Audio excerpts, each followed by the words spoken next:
हरे कृष्णा.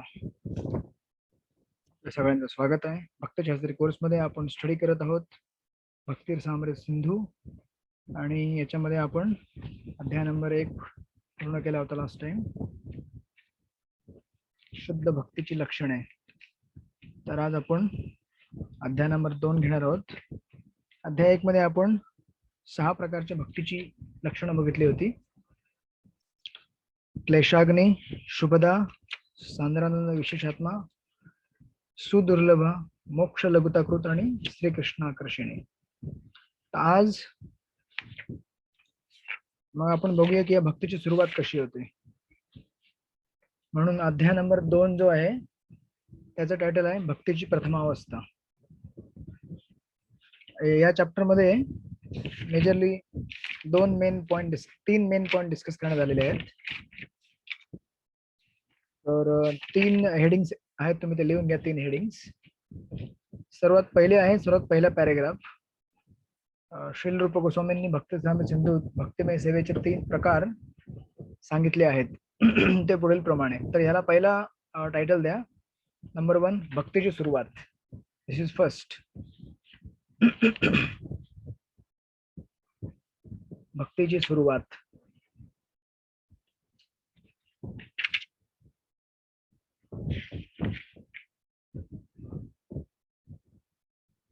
त्यानंतर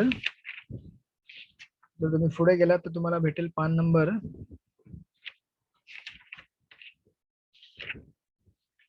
24 मध्ये दुसरा पॅरेग्राफ आहे. या साधना भक्तीचे 2 प्रकारे वर्गीकरण केले जाऊ शकते. पहिल्या भागाला वैदिक साधना भक्ती भेटला. याला द्यायचं सेकंड टायटल, साधना भक्तीचे 2 प्रकार. साधना भक्तीचे 2 प्रकार.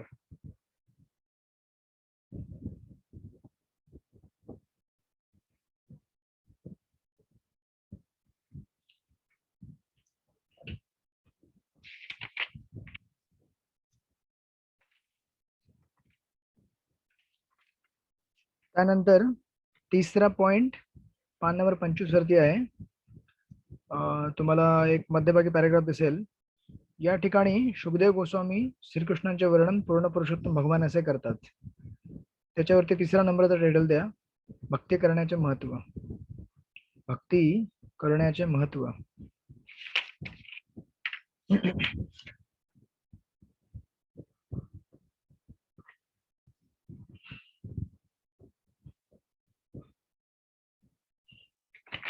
अशा 3 मेन टायटल आहेत आणि बाकी एक्झाम्पल्स आणि कोटेशन त्याच्यात दिलेले आहेत, भागवत मधले आणि भगवद्गीतेमधले. सर्वात पहिले जेव्हा प्रभुपाद याची सुरुवात करतात तेव्हा रूप गोस्वामींचं कोटेशन देत आहेत, जे आपण मागच्या वेळेला सुद्धा बघत आलेलो आहोत. मागच्या चॅप्टरवर सुद्धा आपण बघितलेले आहेत की रूप गोस्वामींनी भक्ती रसामृत सिंधूत भक्तिमय सेवेचे 3 प्रकार सांगितलेले आहेत. कुठले 3 प्रकार? साधना भक्ती, भावभक्ती आणि प्रेम भक्ती. तर प्रायमरीली ह्या चॅप्टर मध्ये आपण आज साधना भक्तीवरती स्टडी करणार. पण रूप गोस्वामी याची सुरुवात करताना आणि प्रभुपाद पुढे, जर तुम्ही या पॅरेग्राफ मध्ये पुढे वाचलात तर प्रभुपाद सांगतात की या 3 प्रकारांचे अनेक उपप्रकारही आहेत आणि त्याचे गुण सुद्धा आहेत. साधारणपणे असं समजले जाते की साधना भक्तीचे 2 विशेष गुण आहेत. कुठले 2 गुण आहेत? शुभदा आणि क्लेशाग्नी, जे आपण लास्ट टाइम बघितलं होतं. साधना भक्तीचे 2 गुण आहेत, क्लेशाग्नी आणि शुभदा. त्यानंतर भावभक्ती, याचे 4 गुण आहेत. आता 4 कसे? तर मागचे 2 जे आहेत ते पुढे ऍड होत जातात. जसं तुम्ही पुढे पुढे जाल तर मागचे ऍडिशनल त्यात. आणि मग भावभक्तीचे 2 ऍडिशनल कुठले आहेत? सुदुर्लभ आणि मोक्ष लघुताकृत. मग त्याच्यामध्ये क्लेशाग्नी आणि शुभदा 2 आले, टोटल 4. आणि नंतर प्रेमभक्ती, याचे टोटल 6 गुण आहेत. शेवटचे 2 कुठले राहिले? श्रीकृष्ण आकर्षणी आणि सांद्रानंद विशेषात्मा. तर टोटल अगोदरचे 2 साधना भक्तीचे, भावभक्तीचे 2 आणि प्रेम भक्तीचे 2, असे मिळून सगळे 6 त्याच्यामध्ये आले. तर असे 6 त्याच्यामध्ये गुण आहेत टोटल याच्यामध्ये प्रेम भक्तीमध्ये. श्री रूप गोस्वामी सांगतात की पुढील अध्यायांमध्ये या सर्व गुणांचे सविस्तर निरूपण करण्यामध्ये येईल. तर आता इथे चॅप्टरचं टायटल आहे भक्तीची प्रथम अवस्था. भक्ती कशी सुरुवात होते.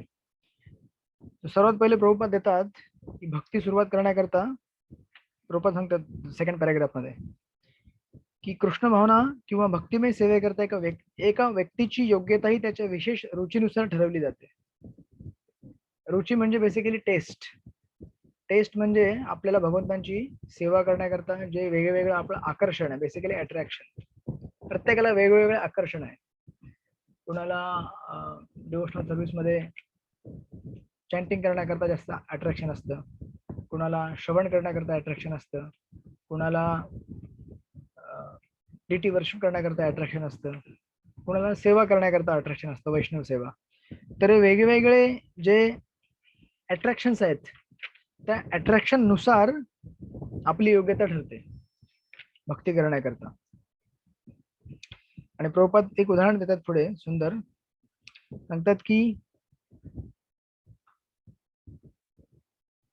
भगवत सेवा ही सतत घडणारी प्रक्रिया आहे.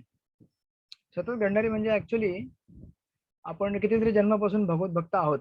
ऍक्च्युली आपण ओरिजिनली भगवत भक्तच आहोत, त्यात काही वाद नाहीये. आणि ह्या जीवनात सुद्धा आपण कधी ना कधी कुठे ना कुठेतरी आपला भक्तीशी संपर्क आलेला असतो, पण काही कारणाने तो थांबतो.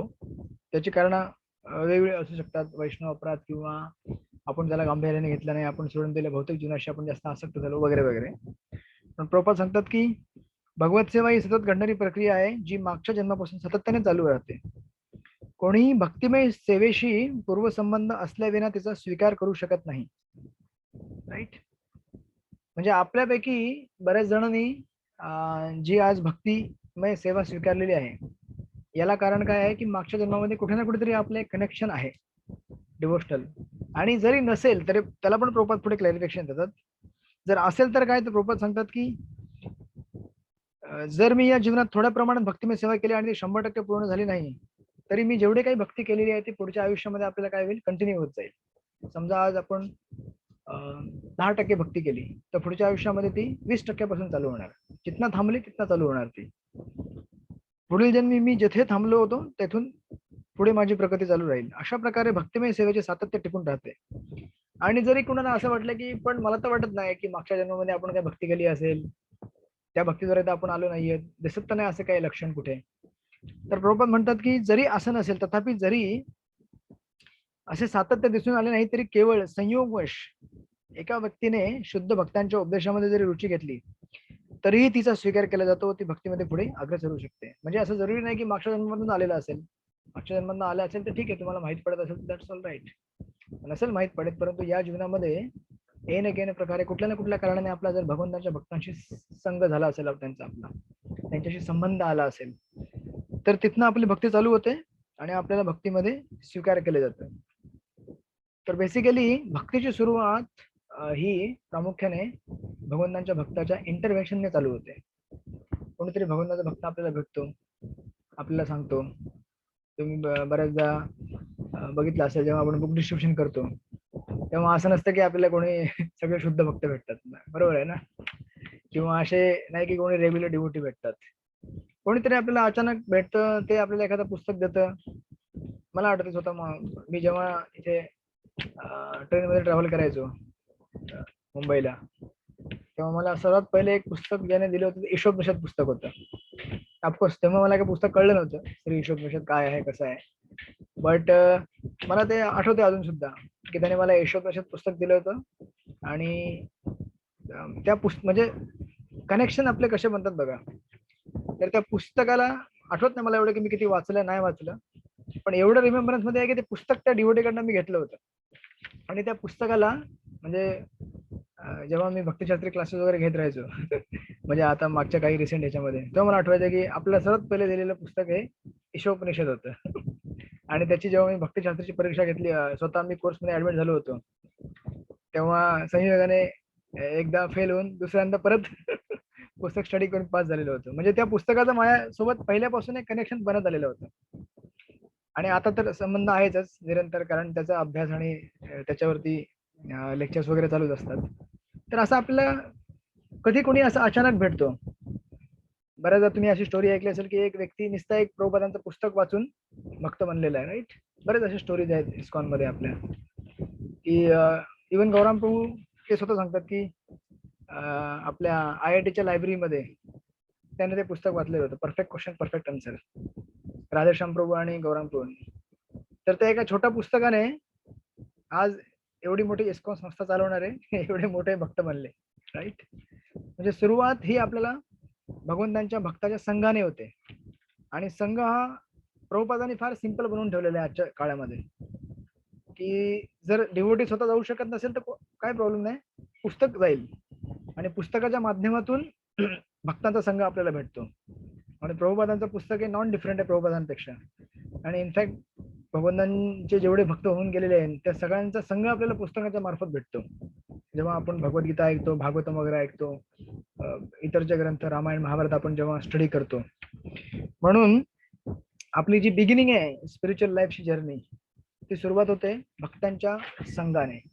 आणि जेव्हा भक्तांचा संघ आपल्याला येतो तेव्हा भक्त सांगतात आपल्याला की अशा अशा प्रकारे तुम्ही काय करा, सेवा करा, अशा अशा प्रकारे तुम्ही भक्ती करा. आणि ऑफकोर्स प्रभुपाद नेक्स्ट पॅरेग्राफ मध्ये आणि ह्या पॅरेग्राफच्या एंडला, सेकंड पॅरेग्राफच्या एंडला सांगतात की 2 प्रकारचे लोक असू शकतात भगवंताची भक्ती स्वीकार करण्याकरता. सांगतात की श्रीमद भगवद्गीतेतील भागवतातील संदेश समजून घेण्याची स्वाभाविक आवड असते त्यांच्याकरता भक्तिमय सेवा सुलभ असते.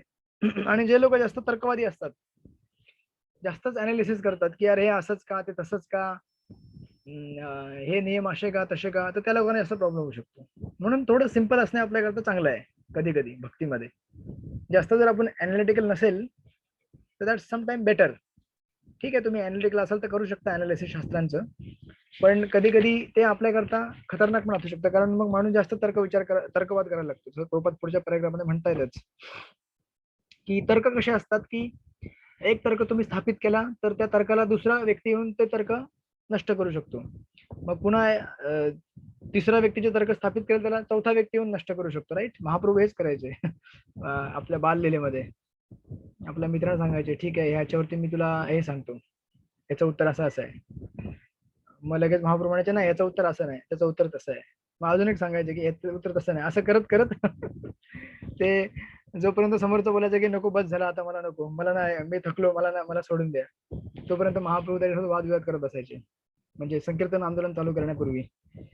तर म्हणून इथे प्रभुपाद लिहितात की या पॅरेग्राफच्या एंडला की तर्काने कधीही आपल्याला समजू शकत नाही की भगवंत कोण आहेत, मी कोण आहे, कारण या जगामध्ये तर्क वितर्क भरपूर होऊ शकतात. आणि बेसिकली इट्स अ लॉजिक, त्या लॉजिकने आपण काही प्रूव्ह करू शकतो आणि काही डिस्प्रूव्ह करू शकतो. म्हणून प्रभुपाद म्हणतात की श्रीमद भागवत पुराण म्हणते की आपण केवळ महाजनाने घालून दिलेल्या मार्गाचेच काय करायला पाहिजे, अनुसरण करायला पाहिजे. आणि महाजनाने घालून दिलेला जो मार्ग आहे त्या मार्गाद्वारेच आपण समजू शकतो की भगवंत कोण आहेत. म्हणून जर आपल्याला स्पिरिच्युअल लाईफ मध्ये अँबिग्युटी हवी नसेल, आय मीन टू से की कन्फ्युजन हवा नसेल, तर एक ऑथॉरिटीला व्यवस्थित फॉलो करायचं. Just follow one authority properly.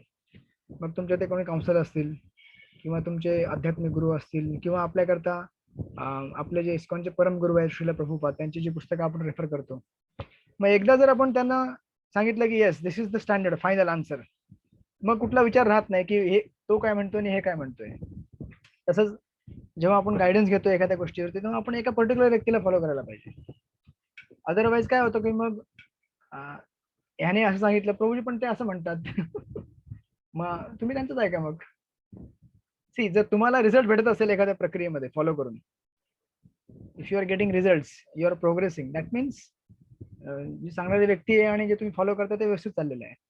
मग तुम्ही जर नुसतं एक जिज्ञासा म्हणून बघूया ते काय म्हणतात, ते काय म्हणतात, ते काय म्हणतात, जर 10 ठिकाणी विचारायला गेलात तर तुम्हाला मग 10 मतं येतील सगळ्यांची. आता ते पण बरोबर सांगत असतील, पण because the way he is explaining or the way, आता समजा एखादी सेवा आहे तर ती सेवा कशी करावी याच्याबद्दल सुद्धा 10 लोकांचे 10 मतं असू शकतात.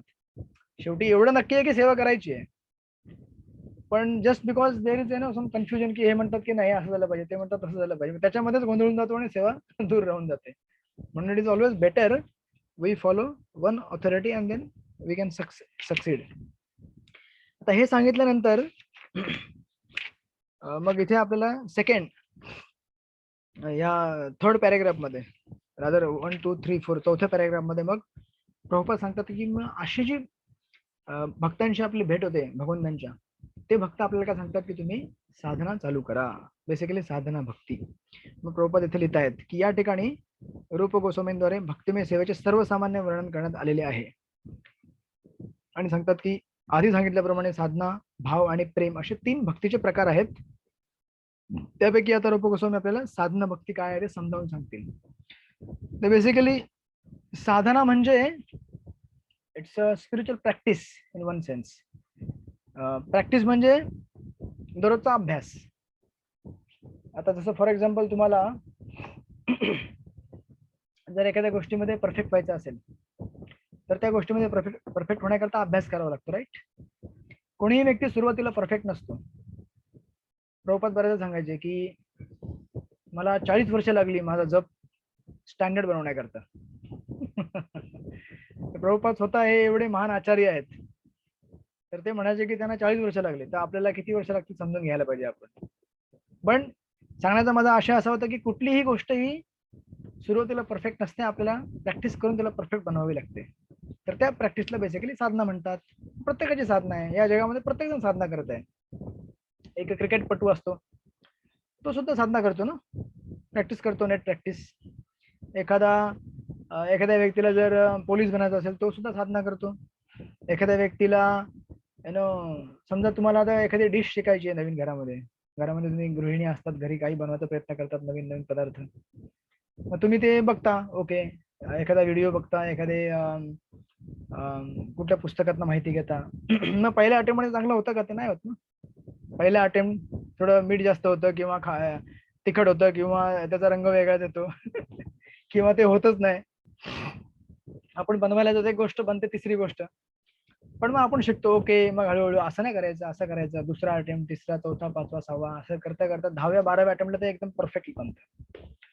तर त्याचप्रकारे इथे रूप गोस्वामी सांगतात की आपल्याला मग काय करा, आपले जे शुद्ध भक्त असतात ते आपल्याला काय सांगतात की तुम्ही मग आता काय करा, साधना करा. साधना म्हणजे बेसिकली सगळ्या आचार्यांना आपल्याला काय द्यायची आहे, शुद्ध भक्ती द्यायची आहे. पण सुरुवातीला कोणीही शुद्ध भक्ती करू शकत नाही डायरेक्ट. मग ती प्रक्रिया देतात आपल्याला की शुद्ध भक्तीपर्यंत कसं पोहोचायचं, तर त्याचीच साधना भक्ती. आणि प्रभुपाद हे सुंदर उदाहरण देत आहेत मध्यभागी. तर ते उदाहरण अगोदर एक मी स्टेटमेंट वाचतो अगोदर. साधना म्हणजे आपल्या इंद्रियांना कोणत्या तरी प्रकारच्या कार्यात गुंतविणे होय. म्हणून साधना भक्ती म्हणजे आपल्या विविध इंद्रियांना श्रीकृष्णांच्या सेवेत उपयोगात आणणे होय. आता मग आपली कर्मेंद्रिय आहेत, ज्ञानेंद्रिय आहेत. आता ही इंद्रिय एकतर भौतिक जीवनामध्ये भौतिक साधना करण्याकरता उपयोगात आणू शकतो आपण, किंवा आध्यात्मिक साधना करण्याकरता. तर ऑफकोर्स जेवढी भौतिक साधना जरुरी आहे तेवढी करावी माणसाने. पण त्याच्या पलीकडे आपण विचार केला पाहिजे की आयुष्यामध्ये कुठली गोष्ट ही परमनंट टिकून राहणार नाहीये. जे माझ्याकडे आता आहे भौतिक, तर मला काहीतरी स्पिरिच्युअल घेतलं पाहिजे जे परमनंट माझ्याकडे टिकून राहील, राईट. म्हणून स्पिरिच्युअल साधना दिली जाते. आणि प्रभुपाद इथे उदाहरण देतात की ही जी साधना भक्ती आहे, आता एखाद्याला वाटेल की अरे तुम्ही जर भक्ती एखाद्यामध्ये असेल तर ती येईल ना बाहेर, एवढी काय गरज आहे, सकाळी उठा, जप करा, 16 माळा करा, 4 नियम पालन करा, भक्तिशास्त्री कोर्स करा, परीक्षा द्या, DT वर्ष, काय गरज आहे, भक्ती असेल तर बाहेर येईल ना. तर प्रभुपाद म्हणतात की तसं नसतं. भक्ती आहे पण तिला बाहेर आणण्याकरता एक प्रक्रिया आहे, राईट. आणि एखाद्याने जर प्रक्रिया वापरली याचा अर्थ असा नाही की आपण त्याला कृत्रिमरित्या बाहेर आणण्याचा प्रयत्न करतोय. एखाद्या म्हणेल की तुम्ही काय जबरदस्ती भगवंताला बोलवायचा प्रयत्न करता का, एवढं म्हणजे आपण 2 तास जे 16 माळा करतो, तर एखाद्याला वाटेल की 2 तास कशाला भगवंतांना त्रास, तुम्हाला कशाला त्रास, जर भगवंतांना यायचं तर येतील ना, राईट. एवढ्या कशाला आरडाओरडा करायची गरज आहे. जसं गौरलेलीमध्ये तुम्ही बघत असाल, शिवसंगांमध्ये जे कीर्तन व्हायचं तर शेजारी असंच सांगायचे की काय गरज एवढं रात्रभर कीर्तन करायची, जर तुझ्यावरती भगवंताचं खरं प्रेम असेल तर भगवंत तुला दर्शन देतील ना. हे सगळं तुमचं ढोंग आहे. तर बेसिकली जे अनिश्वरवादी लोक आहेत त्यांना असं वाटतं की हे जबरदस्ती करतात भगवंताला हे करायचं. पण बेसिकली जर तुम्ही जे उदाहरणं बघितलीत, बघा पुढे उदाहरण प्रभुपाद देतात की एखादे बालक चालण्याचा सराव करते अथवा कसे चालावे ते शिकते, त्याचे हे चालणे कृत्रिम नसते. चालण्याची क्षमता बालकामध्ये आधीच असते, त्याने थोडीशी सवय केल्यानंतर तो नीटपणे चालू शकतो, राईट. लहान मुलं जे असतात त्यांना थोडी सराव दिल्याने ते हळूहळू चालायला शिकतात. असं नसतं की त्यांच्यामध्ये आपण जबरदस्ती त्यांना सांगतो की अरे तुला म्हणजे चाललंच पाहिजे, चालता यायलाच पाहिजे, जबरदस्ती आपण काही शिकवायचा प्रयत्न करत नाही. त्यांच्यामध्ये ते इनेट असते. जसं फॉर एक्झाम्पल तुम्हाला जर एखाद्याला कधी जर तुम्ही पोहायला शिकला असाल, पोहता येत असेल तुम्हाला तर, आणि जर तुम्ही विसरलात पोहायला भरपूर वर्षानंतर, थोडं तुम्ही जर पाण्यात फेकून दिलं असं, तुम्ही त्या परिस्थितीमध्ये गेलात तर लगेच तुम्हाला ते कळतं ओके कसे हातपाय मारायचे. किंवा एखाद्याने सायकल चालवली असेल भरपूर 10-15, आता मी जवळजवळ 20 वर्षापूर्वी सायकल चालवते, आणि मध्ये जेव्हा जीवीला होतं तेव्हा क्वचित इकडे तिकडे, पण तेव्हा जेव्हा मी सायकल हातामध्ये घेतली तेव्हा भरपूर 10-15 वर्षापूर्वी सायकल चालवली, अचानक सायकल आता कशी चालवावी. पण थोडाफार जर आपण सराव केला तर लगेच ओके असं असं हे, कारण ते पूर्वस्मृती आपल्याकडे असते. त्याच प्रकारे प्रभुपाद म्हणतात की आपल्यामध्ये डिव्होशनल सर्व्हिस किंवा भक्ती, किंवा भक्ती पण सोडून द्या, आता प्रभुपाद बघा काय उदाहरण देतात. सांगतात की भगवंतांची भक्तिमय सेवा करणे ही प्रत्येक जीवाची स्वाभाविक प्रवृत्ती आहे. अगदी वनात राहणारे आदिवासी देखील निसर्गाने प्रदर्शित केलेल्या अद्भुत चमत्कारांना प्रणाम करतात किंवा त्यांच्यासोबत नतमस्तक होतात. राईट, बघितलं असेल या जगामध्ये कुठलीही एखादी एक्स्ट्रा ऑर्डिनरी गोष्ट आपल्याला दिसली ना की आपण त्याला काय करतो, सलाम करतो. म्हणजे आपल्यामध्ये ऑलरेडी ती प्रवृत्ती आहे की आपल्यापेक्षा काही जे श्रेष्ठ आहे किंवा चांगलं आहे त्याच्यासमोर झुकण्याची किंवा त्याला वंदन करण्याची प्रवृत्ती आपल्यामध्ये आहे. ती मूळ प्रवृत्ती कुठून आलेली आहे? भगवंतांसमोर झुकण्याच्या प्रवृत्तीने आलेली आहे. तर प्रभुपाद येथे लिहितात की या नैसर्गिक चमत्कारामागे एखादी परमश्रेष्ठ शक्ती आहे याचे त्यांना कौतुक वाटते. तेव्हा ही भावना प्रत्येक जीवामध्ये आढळते आणि अगदी भोगासक्त लोकांमध्ये सुप्तपणे आढळते. ज्यावेळी भावना शुद्ध होते त्यावेळी तिला कृष्ण भावना म्हणतात. मग ती भावना आपल्यामध्ये प्रत्येकामध्ये आहे. प्रत्येकाला महाराज नेहमी सांगतात की आपल्याला प्रत्येकाला दुसऱ्यावरती प्रेम करायचं असतं, आणि आपल्याला वाटतं की कोणीतरी आपल्यावरती प्रेम करावं, म्हणजे आपल्याला प्रेम द्यायचं असतं आणि प्रेम घ्यायचं असतं. ही प्रवृत्ती प्रत्येकामध्ये आहे. मग या प्रवृत्तीला फक्त आपल्याला काय करायचं असतं, प्युरिफाय करायचं असतं, शुद्ध करायचं असतं. ही प्रवृत्ती नेहमी राहणारच आहे. आपण किती केले तरी ही प्रवृत्ती जाणार नाही. आपल्यामध्ये प्रत्येकामध्ये प्रवृत्ती आहे दुसऱ्याची पूजा करायची, दुसऱ्याला म्हणजे जेवढे रेसिप्रोकेशन रिलेशनशिप आपण या जगात चालवतो आणि जे एक्सचेंजेस होतात दोन रिलेशनशिप मध्ये व्यक्तींच्या, ते रिलेशनशिप असण्याची प्रवृत्ती आपल्यामध्ये नेहमीच राहणार आहे. फक्त त्याला काय करायचंय, प्युरिफाय करायचंय. म्हणून प्रभुपाद सांगतात की ज्याप्रमाणे थोड्याशा सवयीने बालक चालण्यास शिकते, त्याचप्रमाणे भगवान श्रीकृष्णावर प्रेम करण्याची आपली सुप्त भावना जागृत करण्यासाठी अनेक पद्धतीची शिफारस केली गेलेली आहे. आणि यालाच काय म्हणतात, साधना भक्ती म्हणतात. मग ह्या साधनेमध्ये आपल्याला शिकवलं जातं की आपली कर्मेंद्रिय कशी आपण भगवंताच्या सेवेत यूज केली पाहिजेत. आता कर्मेंद्रिय म्हणजे काय, तर आपले हात पाय भगवंतांच्या आपण सेवेत यूज करू शकतो. भगवंताकरता हार बनवू शकतो, भगवंताची भांडी घासू शकतो, भगवंताकरता जेवण बनवू शकतो. राईट, भगवंताकरता पुस्तकं लिहू शकतो, भगवंतांकरता पुस्तकं वाटू शकतो आपण. तर व्हरायटीज ऑफ ज्ञानेंद्रिय. तर आपली ज्ञानेंद्रिय म्हणजे काय, तर आपली जसे आपले डोळे आहेत, ह्या डोळ्याने आपण बघतो. राईट, किंवा आपली त्वचा आहे, किंवा आपला कान आहे त्याने आपण ऐकतो. राईट, तर ह्या सगळ्या इंद्रियांनी आपण भगवंतांविषयी ऐकू शकतो, भगवंताचं स्मरण करू शकतो. अशा प्रकारे ही कर्मेंद्रिय ज्ञानेंद्रिय भगवंताच्या सेवेत कशी लावायची याची विधिविधान आपल्याला शास्त्रमधनं हे सगळे आचार्य देतात. प्रभुपाद येथे लिहितात की अशा प्रकारे आपण जेव्हा याला प्रॅक्टिस करू तर ग्रॅज्युअली काय होतं की आपल्यामध्ये असणारे जे डिव्होशन आहे ते बाहेर पडतं. म्हणून बघा, तुम्हाला आश्चर्य वाटेल किंवा आपल्याला सुद्धा हे आश्चर्य वाटायला नको तसं बघायला गेलं तर, पण प्रभुपाद हे उदाहरण देतात की जेव्हा प्रभुपाद अमेरिकेत गेले प्रिचिंग करायला, तेव्हा अमेरिकेतल्या लोकांनी कधी श्रीकृष्ण किंवा भगवद्गीता यात कधी ऐकलं नव्हतं. परंतु हे सगळे लोक काय झाले, प्रभुपादांचे डेडिकेटेड डिसायबल झाले. विचार करा, एखादा तरुण जो 25 वर्षाचा तरुण आहे, एखादा व्यक्ती, त्याला प्रभुपादांनी सांगितलं की ठीक आहे, हे असं असं भगवद्गीतेचा संदेश आहे, अशा प्रकारे चॅन्टिंग केलं पाहिजे, याने हे केल्यावरती तुमचं जीवन चांगलं होईल, सुखी होईल. तर त्या व्यक्तीने लगेच ते स्वीकार केलं, प्रभुपादांचा शिष्य झाला आणि पूर्ण लाईफ डेडिकेट केलं. हे कसं शक्य आहे? आपल्यामध्ये भक्ती आहे म्हणून शक्य आहे ना. अदरवाईज एखादा अनोळखी माणूस वेस्टर्न वर्ल्ड मध्ये ज्याला कोणी ओळखत नाही, प्रभुपाद कोणाला ओळखत नाही आणि कोणी प्रभुपादांना ओळखत नाही, हा व्यक्ती जाऊन सांगतो की तुम्ही माझ्याकडे या, मी तुम्हाला हे शिकवते, तुम्ही भक्ती करा. लगेच लोक सरेंडर होऊन भक्ती का करतात? तर त्याला कारण काय आहे की त्यांच्यामध्ये, आपल्यामध्ये प्रत्येकामध्ये काय आहे, सुप्त अवस्थेमध्ये भगवंताची भक्ती आहे. तिला फक्त जागृत करण्याकरता एक विधी दिली जाते आणि त्या विधीने काय होतं, लगेच आपण जागृत होतो. ऑफकोर्स काही लोक बोलायचे की प्रभुपादांनी यांना ब्रेन वॉश केलंय. ब्रेन वॉश करून या लोकांना काय केलं, कन्वर्ट करून टाकलं. तर ऑफकोर्स प्रभुपाद म्हणायचे याला काउंटर की ऍक्च्युली आम्ही ब्रेन वॉश केलेलं आहे, बरोबर आहे, ब्रेन वॉश केलंय ना.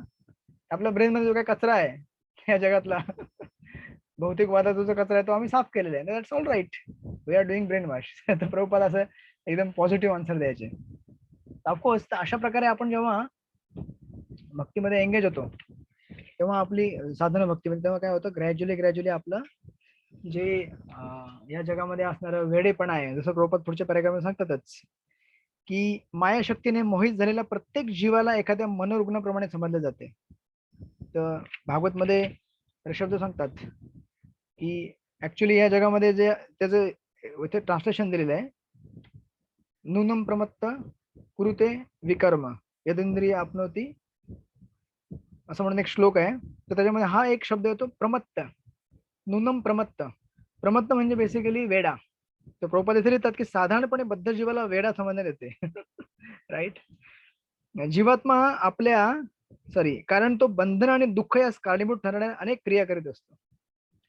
आपल्यापैकी बरेच जण हे क्रिया करतात जगामध्ये की ज्या आपल्या बंधनाला आणि आपल्या दुःखाला कारणीभूत ठरणारे असतात. राईट. त्याला कळत नाही की आपली स्वरूपस्थिती अतिशय आनंदी, सुखी, नित्य व ज्ञानाने पूर्ण असते.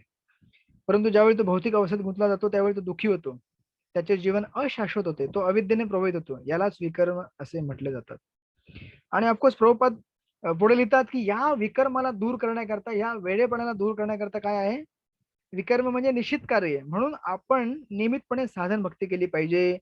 म्हणजे आपण प्रत्येकाळी मंगलारती करावी, काही विशिष्ट भौतिक कार्य करू नयेत, आध्यात्मिक गुरुला प्रणाम करावा, इतर अनेक विधिविधानांचे पालन करावे, जे पुढे डिटेलमध्ये तुम्हाला येईल सविस्तर. या क्रिया आपल्याला वेडेपणापासून मुक्त करतील. राईट. तर ज्याला वेडेपणातनं मुक्त व्हायचंय त्याने काय केलं पाहिजे, या विधिविधानांचं पालन केलं पाहिजे. तर आपण सगळे वेडे आहोत. आणि प्रभुपाद सुंदर उदाहरण देतात की ज्याप्रमाणे मनोवैज्ञानिकाच्या निर्देशानुसार एखाद्या व्यक्तीचा वेडेपणा कमी करता येतो, त्याचप्रमाणे साधन भक्ती बद्ध जीवाला भौतिक मायाशक्तीच्या मोहातून मुक्त करते. आपण सगळे वेळ झाले या जगामध्ये. आणि तुम्ही ऐकलं असेल बऱ्याचदा की मायाने आपल्यावरती दोन प्रकारे त्याला डबल इन्स्टॉलेशन ऑफ डिझीज. म्हणजे जसं समजा एक आजार झाला नाही तर दुसरं, म्हणजे समजा आता आता कोरोनाचे स्ट्रेन आलेले आहेत, एक स्ट्रेन आला गेला, नंतर दुसरा स्ट्रेन, तिसरा स्ट्रेन, चौथा स्ट्रेन, असे बरेच स्ट्रेन आहेत. राईट. आपण एक औषध केलं तर ते कामी येत नाही, त्याला अजून नवीन औषध, मायाचे स्ट्रेन हे वाढत जातात. तुम्ही ऐकलं असेल बऱ्याचदा प्रक्षेपात्मिका आणि आवरणात्मिका या दोन प्रकारच्या शक्ती आपल्यावरती आघात करतात. जसं फॉर एक्झाम्पल, जसं तुम्ही कधी समजा आपण कधी पूर्वीच्या काळात जर तुम्ही थिएटरमध्ये कधी गेला असाल, तर थिएटरमध्ये गेले तर सर्वात पहिले काय होतं, लाईट बंद होते, बरोबर आहे, पूर्ण अंधार होतो का, कारण पहिले तुम्हाला स्वतःला विसरायला पाहिजे ना. मी अमुक अमुक आहे आणि मी तसा आहे तसा आहे. तर लाईट बंद होते, मग सगळं अंधार होतो, मग काय दिसतं, मग आता पहिले आपण स्वतःला विसरतो. First stage that is called as आवरणात्मिका, की आपल्यावरती माया काय करते, आवरण टाकते अंधाराचं.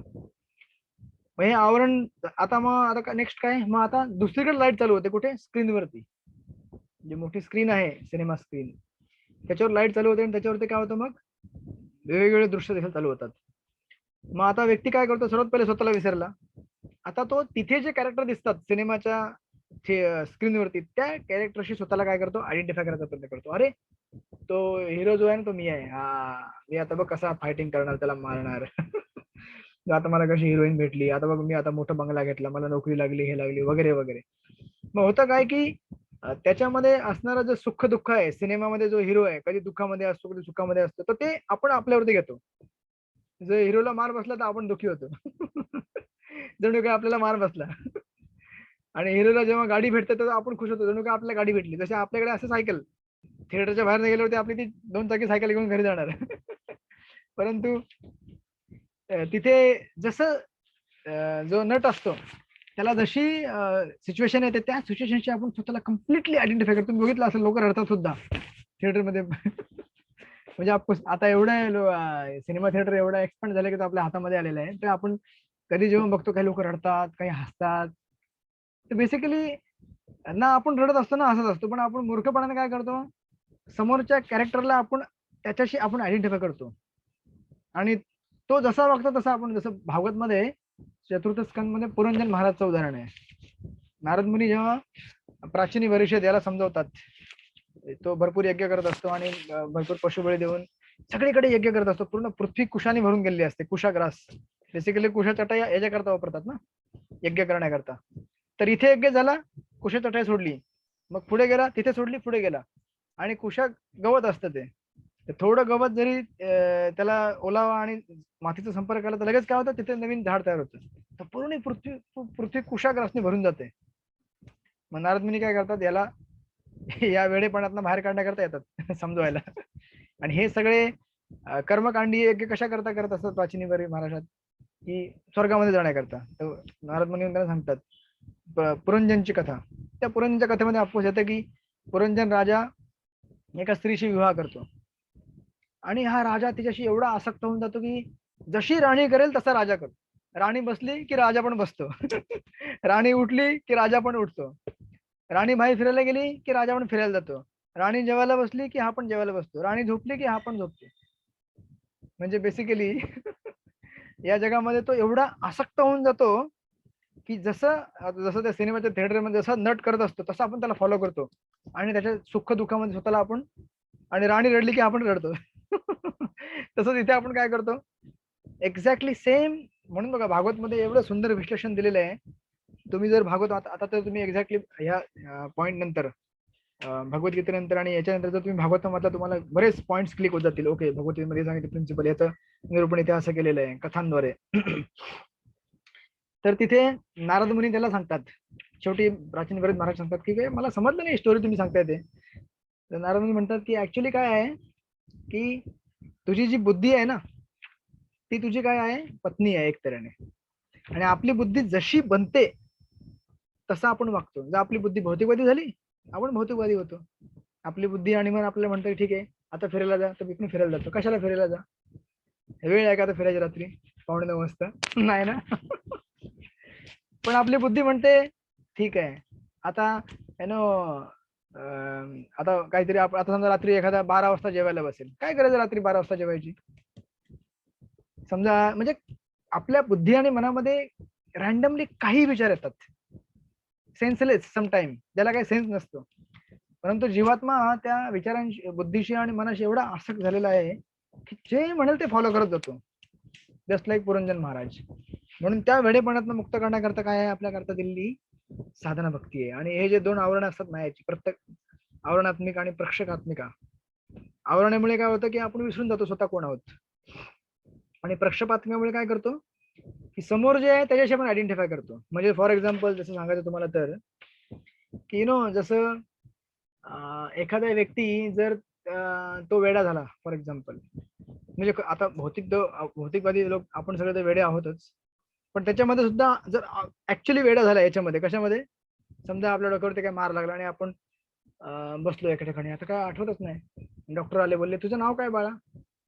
नाव मला आठवत नाही, माझं नाव काय आहे. दिस इज वन स्टेज, आपल्या वेडेपणाचा पहिला स्टेज आहे आवरणात्मिका. आपण विसरून गेलो मी कोण आहे, राईट. आता समजा फॉर एक्झाम्पल माझं नाव सुशील आहे एखाद्या व्यक्तीचं, त्याला म्हणतं तुझं नाव काय, तर तो काय म्हणणार, ऍक्च्युली मी राहुल आहे.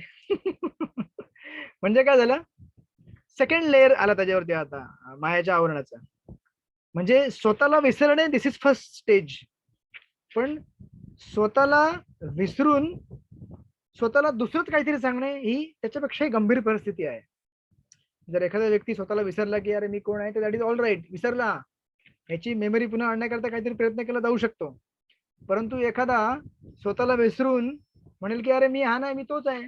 जसं तुम्ही बघितलं असेल, लोक म्हणतात तुम्ही जर ते असतं ना मेंटल असायलम, तर तुम्हाला दिसेल लोक म्हणतात अरे मी या देशाचा प्रधानमंत्री आहे, अरे तू कोण आहेस?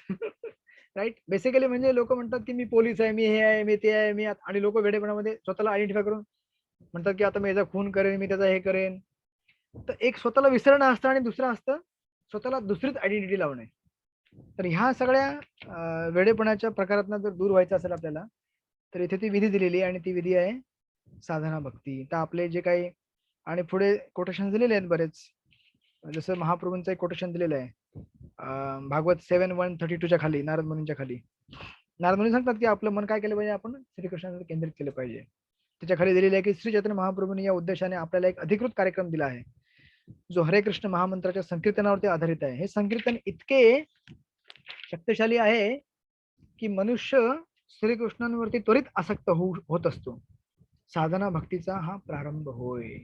दिस is the beginning of devotional service. ही भक्तीची सुरुवात आहे.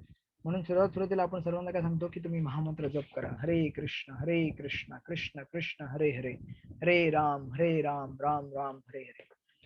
कारण ही सर्वात पॉवरफुल आहे आणि रेकमेंड केलेली आहे आचार्यांनी, राईट. आणि अशा प्रकारे बेसिकली जसं लहान मुलं असतं त्याला आपण जर त्याला शिकवलं चालायला तर चालू शकतो, हळूहळू त्याची मेमरी येते कसं चालायचं. त्याच प्रकारे आपल्या सर्वांची आध्यात्मिक जगामध्ये आपण ऑलरेडी राहून आलेलो आहोत, राईट. ओरिजिनली आपण आध्यात्मिक जगामध्येच राहत होतो.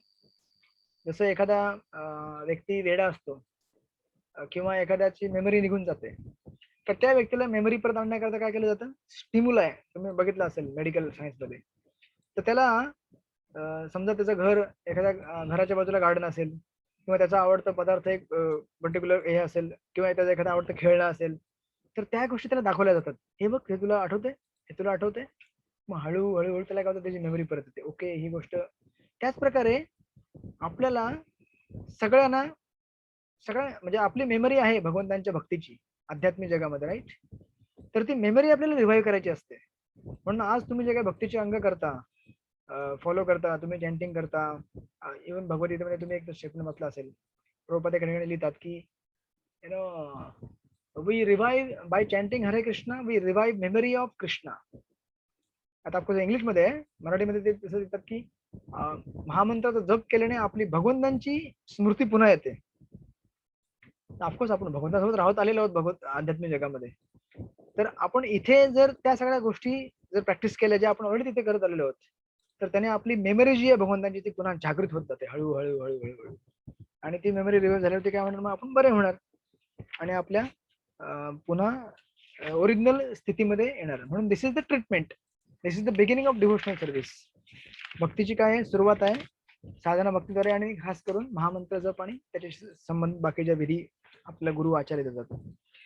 आता त्यानंतर मग ह्या अध्यायामध्ये दुसरा पॉइंट मग रूप गोस्वामी सांगतात की साधना भक्तीचे दोन प्रकारचे प्रकार आहेत. साधना भक्तीचे दोन प्रकार. पहिला प्रकार कुठला आहे, वैधी साधना भक्ती, आणि दुसरा प्रकार आहे रागानुगा साधना भक्ती. तर त्या पॅराग्राफ मध्ये लिहिलेलं आहे, तर तुम्ही ते वाचू शकता. साधना भक्तीचा पहिला भाग आहे वैधी. वैधी म्हणजे बेसिकली रूल्स आणि रेग्युलेशन्स. आपल्याला आपले गुरु आणि आचार्य काय सांगतात, वेगवेगळे रूल्स आणि रेग्युलेशन देतात की ओके, तुम्ही सकाळी उठलं पाहिजे, 16 माळांचा जप केलं पाहिजे, तुम्ही कांदा लसूण नाही खाल्लं पाहिजे, तुम्ही भगवंतांना जे काही तुम्ही खालते भगवंतांना भोग लावून खाल्लं पाहिजे, राईट. तर अशा प्रकारचे वेगळे वेगळे वेगळे काय आहेत विधिविधान दिले जातात. तर त्याला म्हणतात वैधी साधना भक्ती. मग याच्यामध्ये कसं असतं की आपल्याला आवड नसते पण हे विधिविधान आपण काय करतो, फॉलो करतो, बिकॉज आपल्याला गुरुनी सांगितलेलं आहे. म्हणून बघा प्रभुपाद कसं दिसून लिहितात, सांगतात की या संबंधी अनिच्छेचा प्रश्न उद्भवत नाही. काय अनिच्छेचा प्रश्न उद्भवत नाही, आज जप करायची इच्छा होत नाहीये, नाही तर प्रश्नच नाहीये. का, तर गुरुने सांगितलेलं आहे ना आता, आणि गुरुला आपण ऑलरेडी प्रॉमिस केलेलं की मी करणार. किंवा आज आपला क्लास आहे, ते क्लास अटेंड करायचा आहे कंटाळा आला असेल किंवा थकलो असेल, ठीक आहे, पण आता आपल्याला अभ्यास करायचा आहे, तर ठीक आहे, दॅट्स ऑल राईट. किंवा आपल्याला काही जे नियम आपल्याला भक्तीमध्ये दिले जातात ते सगळे आपण नियम पालन करायचा प्रयत्न करतो. आणि याच्या पलीकडे असते रागानुगा. रागानुगा म्हणजे बेसिकली स्वतःहून आपण भक्ती करायला चालू करतो स्पॉन्टेनियसली. आपल्याला साधना भक्ती करता करता, वैधी भक्ती करता करता थोडंसं अट्रॅक्शन झालेलं असतं. म्हणून बघा, जसं फॉर एक्झाम्पल तुम्ही आता सगळ्या 16 माळा करताच, राईट. पण कधी कधी असं तुम्हाला वाटत असेल की आज ना 16 माळा नाही, आज ना 20 माळा करूया, वाटतं कधी कधी असं कधी कधी वाटतं, नेहमी नाही वाटत. That's the difference. म्हणून आपण काय आहोत, वैधी साधक भक्त आहोत, रागानुगा आहोत. आपल्यामध्ये रागानुगा कधी कधी येतो. कधी कधी आपल्याला वाटतं की आज ना भगवद्गीता वाचावी. किती पानं वाचावीत? 2 तास बसून आपण वाचूया. किंवा असं वाटतं की किती भागवतम वाचूया. तर दॅट इज, आता तुम्हाला कोणी सांगितलं नाहीये. ऍक्च्युली ऑफकोर्स महाराजांनी सांगून ठेवलेलं आहे की तुम्ही, आता आपण ऑफकोर्स महाराजांना प्रॉमिस करताना हे सांगितलं होतं की आपण 4 नियम पालन करणार, 16 माळा घालणार. कधी सांगितलं नाही की मी भगवद्गीता वाचणार, भागवतम वाचणार, right? That promise we did not make. पण एवढं सांगितलं की आपण भक्ती करणार. तर भक्तीमध्ये सगळे अंग येतातच, भागवतम वाचणे, सेवा करणे. पण आपल्याला कधी अचानक वाटतं की थोडं बसून भागवतम ऐकावं किंवा भगवंताचा शृंगार करावा, राईट? सर साधना आपल्याकडे असते, वैधी असते, पण त्या वैधीने काय होतं, ग्रॅज्युअली आपण काय म्हणतो, आपल्यामध्ये अटॅचमेंट येते. म्हणजे बघा जसं कसं असतं ते, याचं सुंदर उदाहरण आहे पती पत्नींचं. म्हणजे जेव्हा नवीन लग्न होतं, म्हणजे लव्ह मॅरेज नाही बोलत मी, अरेंज मॅरेज. ऑफकोर्स पूर्वीच्या काळी सगळे प्रकार नव्हते, हे सगळे प्रकार आता तयार झालेले आहेत. तर ते दॅट इज डिफरंट थिंग.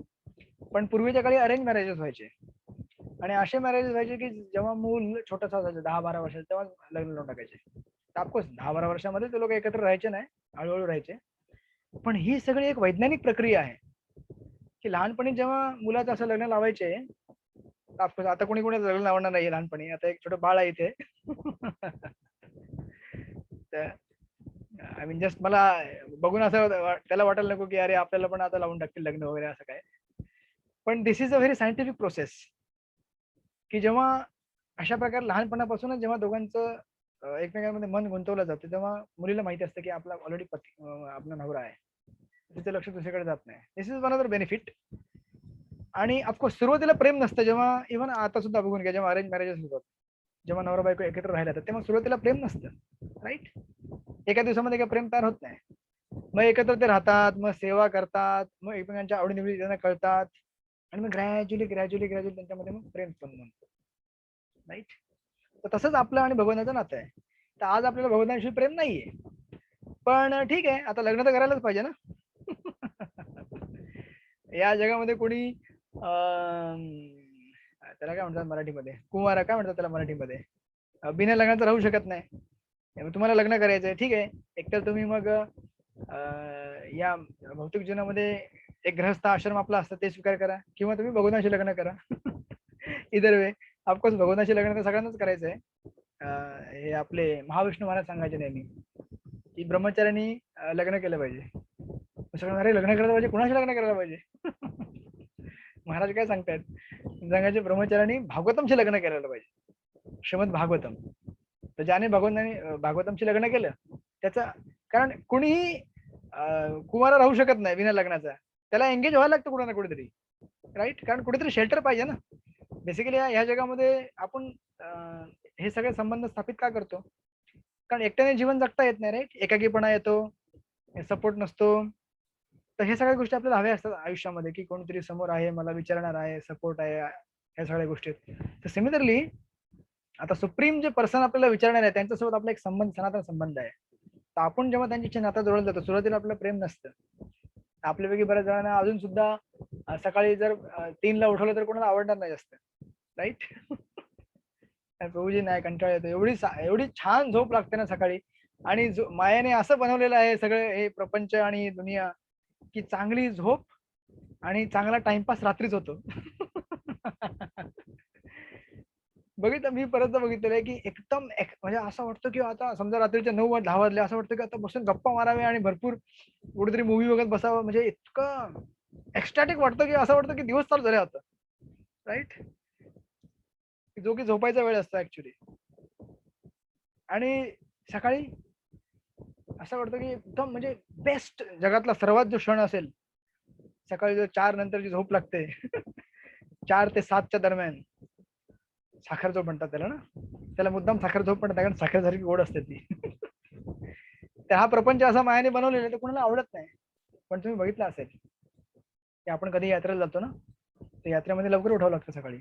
पण एवढं एक्स्ट्राटिकली आपण उठतो की म्हणजे असं वाटतं की अरे 6 दिवस मी एकदम पूर्ण शुद्ध भक्त होऊन गेलेलो आहे. सकाळी सकाळी उठणे, मंगल आरती करणे, भगवंताचं नामजप करणे, एवढं एक्स्ट्राटिक. आणि इनफॅक्ट घरामध्ये सुद्धा आपण कधी कधी असा अनुभवू शकतो. मग हे मध्ये मध्ये सॅम्पल भगवंत आपल्याला देतात. जसं आपण साधना भक्ती, वैदिक भक्ती व्यवस्थित करतो, तर रागवणुका भक्तीचे सॅम्पल आपल्याकडे समोर येतातच.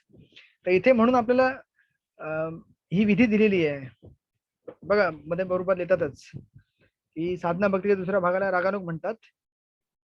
जेव्हा साधक विधिविधानांचे पालन करीत असताना श्रीकृष्णावर अधिक आसक्त होतो आणि सहज प्रेम वशून भक्तिमय सेवा करू लागतो, तेव्हा त्याला रागानुगा साधना भक्ती प्राप्त होते. राईट. उदाहरणार्थ, एका साधक भक्ताला प्रातःकाळी उठून मंगलारती करण्याचा आदेश दिला जाऊ शकतो. प्रारंभी आपल्या गुरुच्या आज्ञेप्रमाणे तो पहाटे ब्रह्ममुहूर्त उठून आरती करतो, पण कालांतराने तो या कार्यात खऱ्या अर्थाने आसक्त होत जातो. म्हणून बघा, तुम्हाला असं दिसेल कधी कधी, इव्हन मला सुद्धा ते कधी अनुभवलं होतं की आपल्याला कोणी नाही सांगितलं तरी पण असं वाटतं की उठावं, आता भगवानाचं दर्शन घ्यावं. भगवानाचं सकाळी सकाळी दर्शन एवढं सुंदर, एवढं गोड असतं. सकाळी सकाळी एवढं म्हणजे दिवसाची सुरुवात जर अशा गोष्टी झाल्या, किती म्हणजे अख्खा दिवस आपला चांगला जातो. बघा, तुम्ही अनुभवला असेल कधी बऱ्याचदा. सुरुवात दिवसाची जर चांगली केली आपण भगवंतांच्या भक्तीने, जपाने, अख्खा दिवस एकदम प्रसन्न चित्तामध्ये जातो. This is the touch of Krishna, जो आपल्याला जसं वासुदेव आणि गौरांग पौर्णिमे सांगतात की वासुदेव याने जेव्हा भगवंताने सांगितलं की तुम्हाला उचल आणि गोकुळच्या तिकडे गोकुळला घेऊन जा यमुनेच्या पलीकडे, तेव्हा पहिले त्यांना संकोच वाटला की अरे ह्यांना उचललं तर काय होणार, म्हणजे हे सगळे माझ्यामध्ये हातामध्ये बेडे आहेत, जेल बंद आहे, जेलर सगळे बसले, कसं भगवंताना घेऊन जाणार मी. म्हणून म्हणजे तुम्हाला उचलतं सही, सगळं होऊन जाईल. जसं भगवंताना त्यांनी वासुदेवाने उचललं, त्या क्षणी काय झालं, सगळे जे पहारेकरी होते ते साखर झोपेमध्ये गेले. सगळे कुलूप आपोआप उघडले, त्यांच्या हातातल्या बेड्या तुटल्या. म्हणजे बेसिकली सांगण्याचा अर्थ असा होता प्रभूजींचा की आपण जेव्हा भगवंतांना स्थान देतो आपल्या जीवनामध्ये आणि सुरुवात दिवसाची आपण भगवंतांच्या नाम जपाने करतो, हरे कृष्ण कृष्ण कृष्ण हरे हरे, हरे राम राम राम हरे हरे, तेव्हा पूर्ण दिवसामध्ये येणारे जी संकट असतात, जे ऑब्स्टॅकल असतात, जे काही अडचणी असतात, त्यांना सामोरे जाण्याकरता आपण एकदम परफेक्टली फिट होऊन जातो आणि बऱ्याच अडचणी या इझिली सुटत जातात. म्हणून प्रायोरिटी मध्ये आपण जप केलं पाहिजे. इनफॅक्ट आपण भगवद्गीता, शास्त्र हे सगळे वाचण्या अगोदर आपण नाम जप केला पाहिजे. तो नाम जप आपण जर व्यवस्थित केला तर मग आपल्याला शास्त्र समजू शकतात. अदरवाईज शास्त्र समजणे सुद्धा आपल्या आवाक्याच्या पलीकडे म्हणजे कॅपॅसिटीमध्ये नाही. राईट. म्हणून प्रभुपाद इथे सुंदर वर्णन देतात बघा, किती सुंदर दिले प्रभुपादाने. पुढे म्हणतात की या आसक्तीची प्राप्ती झाल्यावर तो स्वतःहून विग्रहांचा शृंगार करू लागतो. राईट. आता आपल्या घरी डेटीज आलेले आहेत, तर काही लोक म्हणतात की दिवसात ना, मला यांचा फोन आला होता मागच्या वेळेला, शुभांगी माताजींच्या काउन्सिलरचा, राधापती प्रभू. ते म्हटलं की अरे प्रभूजी आपण बहुत बढे. मी पहिले घाबरलो. मी म्हटलं यांच्या घरी डेटीज पाठवल्या आणि यांनी सांगितलं का ना माहित नाही काउन्सिलरला, कारण मी सांगितलं होतं काउन्सिलरला सांगा, तर मला वाटलं काहीतरी झालं वाटतं मोठं. पण प्रभूजी बोलले अरे, मी म्हटलं प्रभूजी सॉरी तुम्हाला सांगितलं नाही, त्यांनी आणलं डेटीज. प्रभूजी बोलले अरे कोई बात नाही. मैं तो एकदम खुश हो गया की उनके घर में डीटी आहे. आणि प्रभूजी सांगत होते की माताजी सांगायला लागल्या की म्हणजे प्रभूजी सांगतात, माताजी सांगतात प्रभूजी ना की प्रभूजी मला एवढा आनंद वाटतो ना की मी दररोज भगवानाला ड्रेसिंग करेन. तर प्रभूजी बोलले रिलॅक्स, थोडं सावकाश. कारण आपण एक्स्ट्रा म्हणजे उत्साहामध्ये येऊन म्हणतो, आणि ऍक्च्युअली तुम्ही बघितलं असेल की ठीक आहे, आपण असं घरामध्ये तुम्ही करत असाल ड्रेसिंग 15 दिवसात एकदा किंवा दर एकादशीला किंवा आठवड्यात एकदा, पण जसं जसं आपण भगवंतांची सेवा करायला चालू करतो किंवा आपल्या घरी ऑर्डर असतं भगवंतांचं छोटस, आपण म्हणतो की ठीक आहे महिन्यात एकदा साफ करू, पण जेव्हा आपण ग्रॅज्युअली जसं भगवंताच्या सेवेमध्ये त्यांचा आपल्याशी संबंध वाढत जातो ना, तेव्हा आपण म्हणतो की अरे कशाला आठवड्यात नाही एकदा, 4 दिवसात एकदा करूया आपण. राईट. किंवा 3 दिवसात एकदा करूया. तर असं ग्रॅज्युअली आपले हे त्यांची सेवा करण्याची जी प्रवृत्ती ती वाढत जाते. That is the magic. आता हे मॅजिक त्याला समजणार जो प्रॅक्टिस करेल. जसं आपण कधी सुरुवातीला चॅन्टिंग करतो थोडस, आता आपण प्रत्येकाने जेव्हा चॅन्टिंग चालू केली तेव्हा कोणी काय 16 माळा चालू नाही केल्या, बरोबर आहे ना. आपण 2 माळा चालू केल्या. कोणी 1 चालू केली असेल, कोणी 2, मग 3, मग 4. नंतर अचानक म्हटले काउंसलर वाले म्हटले की अच्छा ठीक है, अभी 1 महीने बाद जन्माष्टमी है, इस जन्माष्टमी से आप क्या करेंगे, 8 माला करेंगे.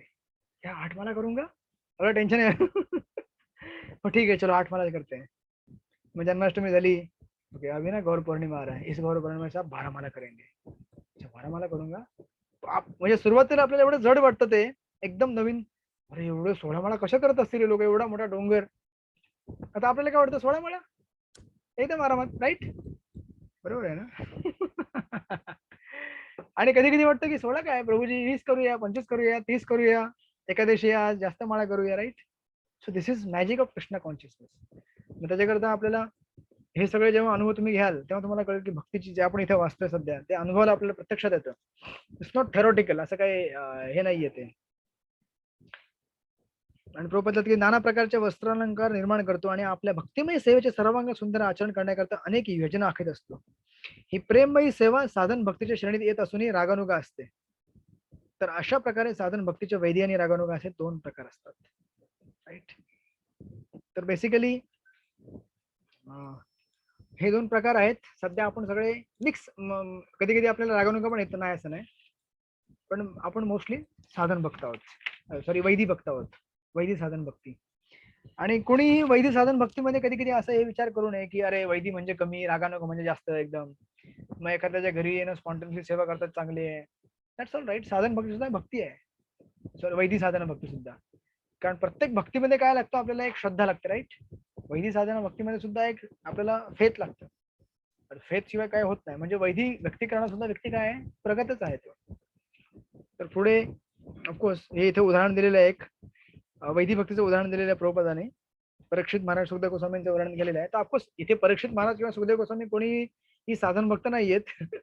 ते प्रेमाच्या सरावते असलेले भक्त आहेत. परंतु ते जे इन्स्ट्रक्शन दिलेले आहे परीक्षित महाराजांनी, ते इन्स्ट्रक्शन आपण फॉलो केलं पाहिजे साधन भक्तीमध्ये. ते म्हणतात की राजन, जर तुम्हाला 7 दिवसानंतर येणाऱ्या मृत्यूला निर्भयपणे सामोरे जायचे असेल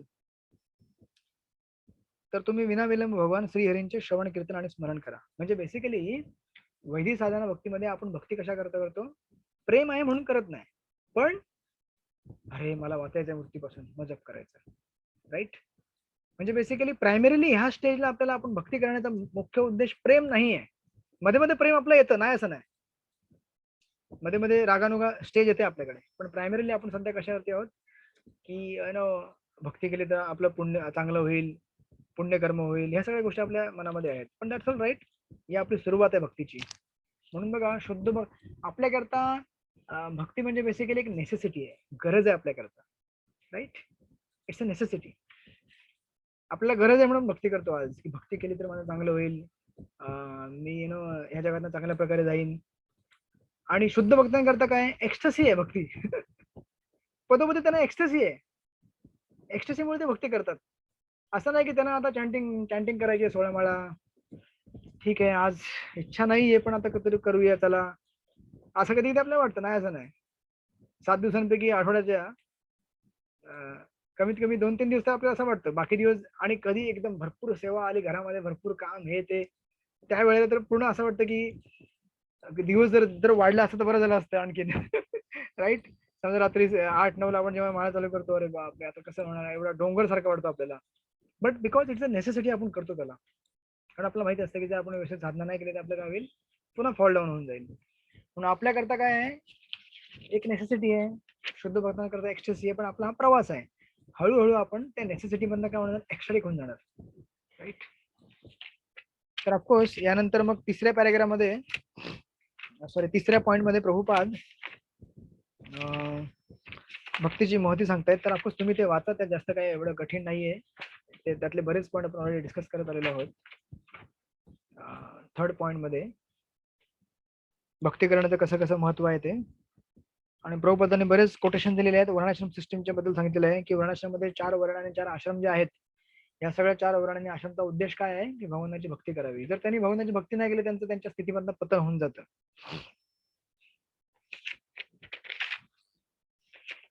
मग ते वेगवेगळे वर्ण आहेत, ब्राह्मणाचे कर्तव्य, वैश्यांचे, शूद्रांचे सगळे, ते आपण गीतेमध्ये ऑलरेडी वाचत आलेलो आहोत, तुम्ही ते वाचा.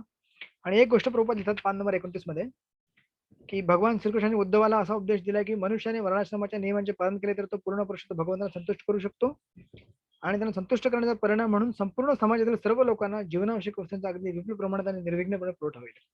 म्हणजे बेसिकली भक्ती केल्याने आपल्या आवश्यकता पण पूर्ण होऊन जातील आणि भगवंताची प्राप्ती पण आपल्याला होऊन जाईल. राईट. आणि ही अशी भक्ती करण्याकरता आपल्याला काय आहे, विधी दिलेली आहे. आणि प्रभुपाद लिहितात तिथे लास्ट पॅराग्राफ मध्ये की कृष्ण महानमृत आंदोलन इतके सुंदर आहे की आपण सर्व स्वतःसाठी ब्राह्मण, क्षत्रिय, शूद्र आणि वैश्य, ब्रह्मचारी, गृहस्थ, वानप्रस्थ व संन्यासी अशी कोणतीही उपाधी घेण्याची आवश्यकता नाहीये आपल्याला. ज्याची जी उपाधी आहे ना तिथे बसून राहावा. त्या कुणाला काय कोणी काउन्सिलर बनायची गरज नाहीये भक्ती करण्याकरता.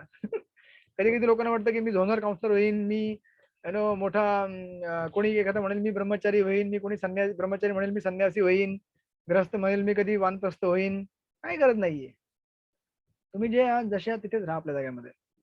आणि काय करा, प्रत्येकाने आपापले वर्तमान कार्य तसंच करत राहावे. आपण केवळ आपल्या कर्माचे फळ श्रीकृष्णाच्या सेवेत उपयोगात आणावे. त्यामुळे सर्व काही व्यवस्थित होऊन सर्वजण सुखी होतील. राईट. तर आपल्याला काही चेंज करायचं नाहीये. आपण जे जसे आहोत तसेच राहावे. फक्त आपल्या सर्व कार्यांचा जो केंद्रबिंदू आहे त्याला बदललं पाहिजे. फक्त आता केंद्रबिंदू कदाचित आपण आहोत किंवा आपली इंद्रिय तृप्ती आहे, परंतु ती ग्रॅज्युअली शिफ्ट करून भगवंतांची इंद्रिय तृप्ती आणि भगवंतांना सेंटरमध्ये आणायचं. त्याच्याकरता सगळी विधिविधानं दिलेली आहेत. आणि विधिविधानांशिवाय आपण भक्ती करू शकत नाही, एवढं लक्षात ठेवा. कधी कधी लोक म्हणतात ना, आपण म्हणतो लोकांना, अरे आप चैंटिंग कीजिए, थोड़ा भगवान का नाम लीजिए. नहीं नहीं, मैं तो करता हूँ, दिन भर चैंटिंग करता हूँ.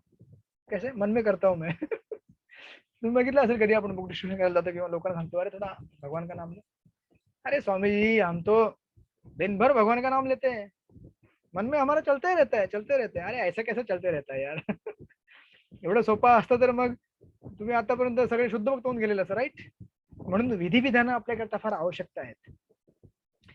It's like just concluding remark, की जसं एक उदाहरण असतं ना, काय याचं दिशा दाखवण्याकरता कंपास असतं. राईट. कंपास, दिशा दाखवण्याकरता कंपास माहिती असेल तुम्हाला. चुंबक असतं, त्याच्यामध्ये दिशा दिसते, उत्तर, दक्षिण, पूर्व, पश्चिम.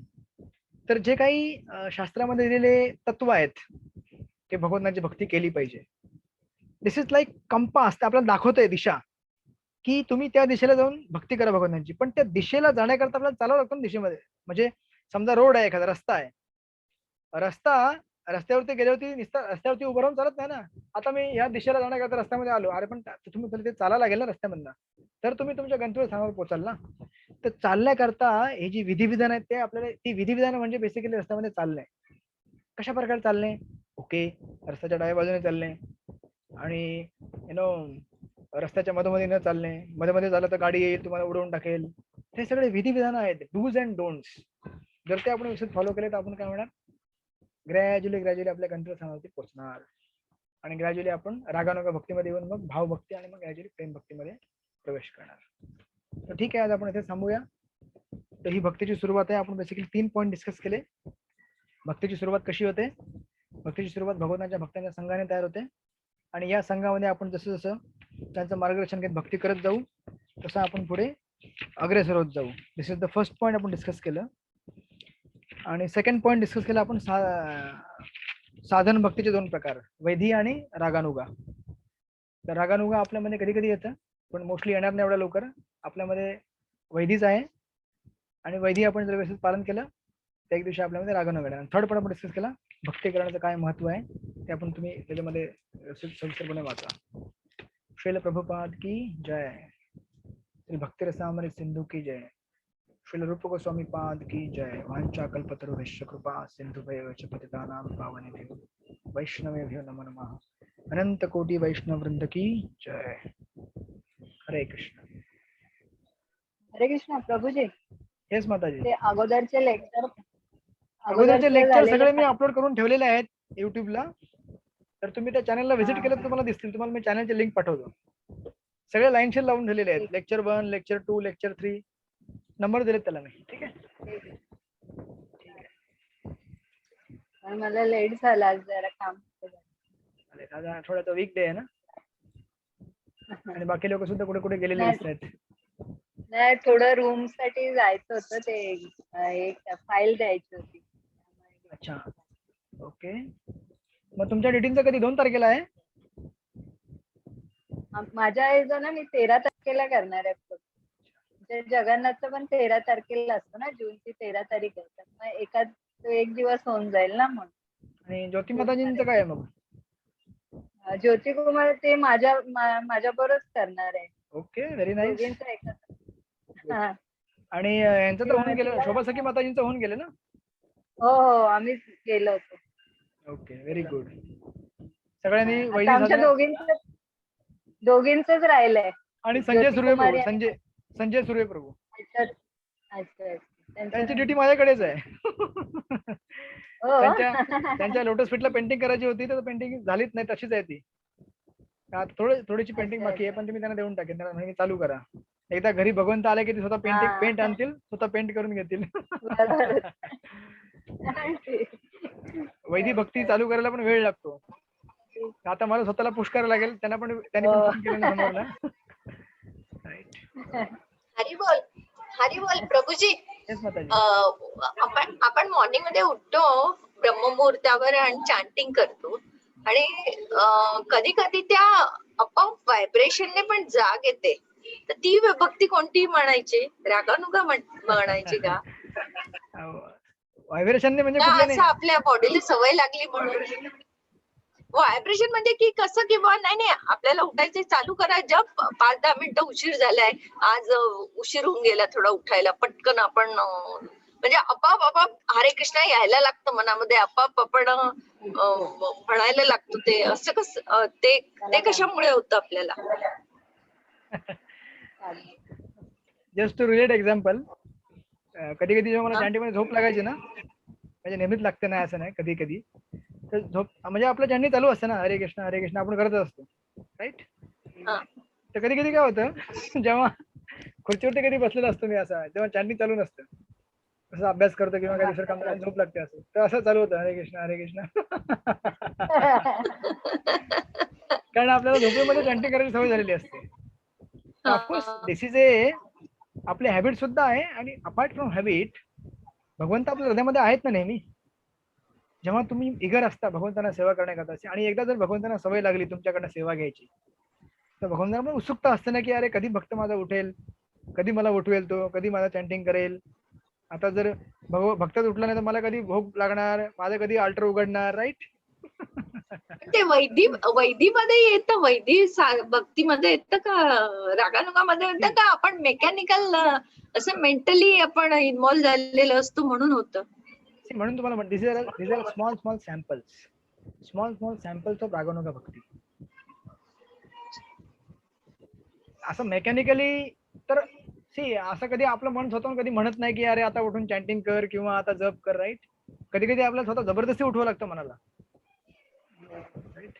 बरंचदा असं होतं की जबरदस्ती नाही आता, बिकॉज आपली जी भक्ती आहे ना ती मोस्टली याच्यावरती डिपेंड आहे, intelligence. We all are mostly on the track of intelligence. म्हणजे बेसिकली शास्त्रामधनं जे विधिविधान दिलेले आहेत, आपल्याला माहिती आहे की अरे आज जर चॅन्टिंग केली नाही ना तर पूर्ण दिवस हरिबोल होऊन जाईल माझा, आणि जर समजा आज चॅन्टिंग नाही केली, नाही ठीक आहे उद्या करू ना, आजच्या 16 आणि उद्या 32, असं कधी होतं का? आणि याच्यामध्ये डेंजर सुद्धा आहे, आज नाही केली उद्या नाही केली, उद्या परवा करू ना, मग ग्रॅज्युअली काय होईल, कधीच करू नये. म्हणून कधी आयुष्यामध्ये कधीही आपण चान्स देऊ नये मायेला. ऑलवेज बी कॉशियस की आज जी भक्ती आहे ती आजच केली पाहिजे, not to wait for tomorrow. कारण टुमारो येईल का नाही माहित नाही आपल्याला, माहिती नाही. Prabhuji, nowadays we are desperately waiting for our initiation. काय मला असं वाटतं की ऑनलाईन जरी महाराजांनी दिली ना आम्हाला सगळ्यांना तर बरं होईल, कारण की खूप आता वाटायला लागलंय की ताबडतोब मिळायला पाहिजे. प्रभूजी आमचे नावं पाठवा ना तुम्ही पण. तुमच्या काउन्सलरनी पाठवलं असेल ना ऑलरेडी. आता बरेच वर्ष झाले, त्यांना म्हटलं होतं, म्हणजे सांगतो मी वेळोवेळी, पण नेहमी सांगणं पण चांगलं नाही वाटत. असं वाटतं की कसं नेहमी असं मागे लागायचं वगैरे, किंवा नेहमी का बोलायचं, ठीक आहे, म्हणजे चांगलं नाही वाटत ते नेहमी बोलायचं. मी माझ्याकडनं भगवंताकडे प्रार्थना करेन. पण एवढं लक्षात ठेवा की असं नाहीये की तुम्ही दीक्षा घेतली तरच भगवत धामला जाल, असं नाहीये. इट्स नॉट दॅट की तुम्ही दीक्षा घेतल्यावरती गुरुचा स्वीकार हे more than a formality, it is from the heart. एवढं लक्षात ठेवा. कधी कधी बऱ्याचदा असं होतं की लोक दीक्षा घेतात परंतु गुरुला स्वीकार करत नाही. एकदा प्रभुपादांकडे प्रभुपाद जेव्हा अमेरिकेत होते तेव्हा everything is all right. Light बंद झाली तुमच्याकडे? नाही, इकडचं छोटीने बटन बंद केलं, स्विच बंद केलं. त्याच्याकडे रागानुगा भक्ती आहे. त्याला सांगावं लागत नाही.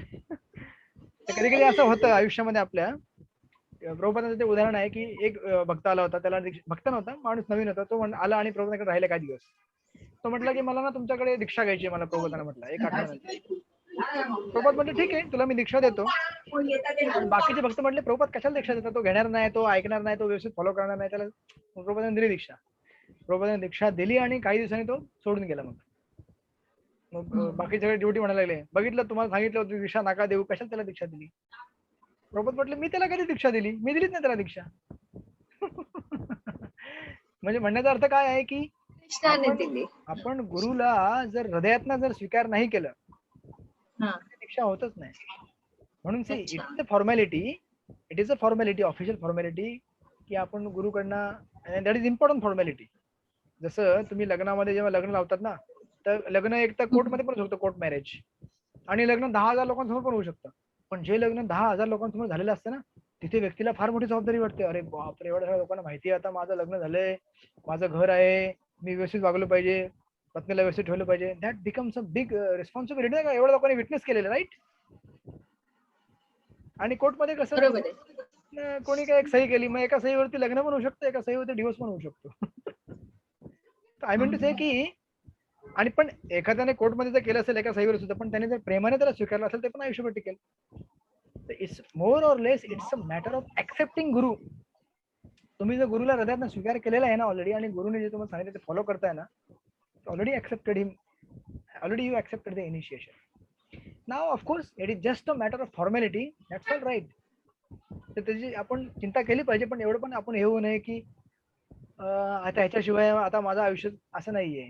भक्ती तुम्ही आता एवढं गीतेमध्ये वाचत आलेले आहात, भागवतेमध्ये वाचलेले आहेत. Bhakti is a affair of heart. आणि लक्षात ठेवा, जर तुम्ही गुरुना जर हृदयात स्वीकारला असेल ना, तर तुमचे गुरु तुम्हाला मृत्यूसमोर सुद्धा तुम्हाला दर्शन देतील. आणि एखाद्या व्यक्तीने इनिशिएशन घेतलं असेल पण गुरुने दिलेले नियमच फॉलो करत नाहीये, गुरुना मानत नाहीये, जुमानत नाहीये, तर गुरु त्याला, म्हणजे त्याने गुरुकडे दीक्षा घेतलीच नाही. It's as good as not taking initiation, right. म्हणून बघा आमच्या शेजारी माताजी होत्या, त्या जस्ट एक तुम्हाला कळलं असेल न्यूज, शरद बिहारी माताजी आमच्या बाजूलाच, ही जी भिंत आहे ना माझ्या बाजूला, त्यांची भिंत आहे ती घराची दुसरी. इकडे बुक बुडवणं त्यांचं, ते तिकडे घर आहे. मग त्याने जेव्हा शरीर सोडलं, भल्या भल्या लोकांना महाराजांचं दर्शन प्राप्त होत नाही शेवटच्या क्षणी. त्यांना महाराजांचं चक्क दर्शन झालं, महाराजांशी बोलणं झालं, सगळ्या भक्तांच्या संघामध्ये त्यांनी शरीर सोडलं, कीर्तन होत असताना, ते पण नरसिंह चतुर्दशीच्या दिवशी. विचार करा. It is a matter of following गुरु. तुम्ही सेवा करा व्यवस्थित, गुरुने जे उपदेश दिले ते पालन करा. तुम्हाला मृत्यूसमयी गुरु स्वतः समोर येणार आणि गुरु म्हणणार की I am blessing you, you will go back to Godhead. तर ठीक आहे, फॉर्मॅलिटी झाली नाही झाली, दॅट्स ऑल राईट. प्रयत्न करायचा आपण आणि होईल, काळजी करू नका.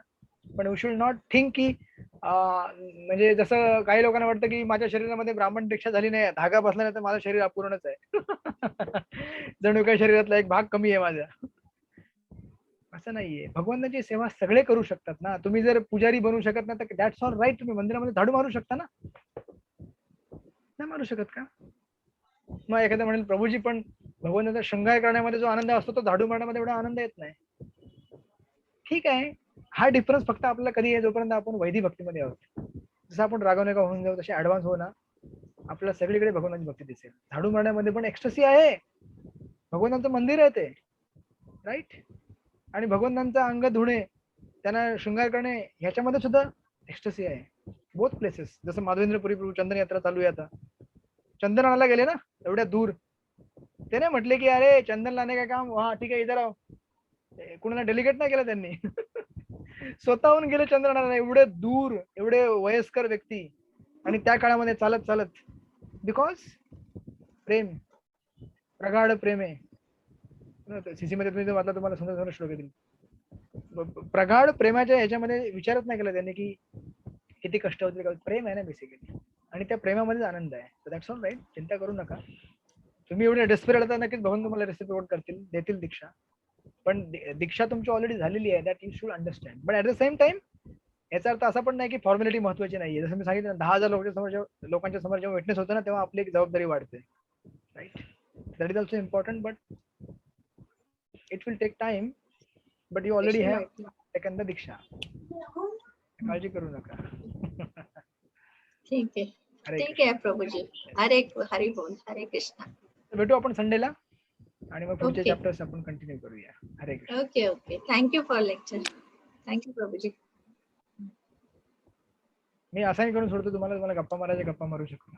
हम्म.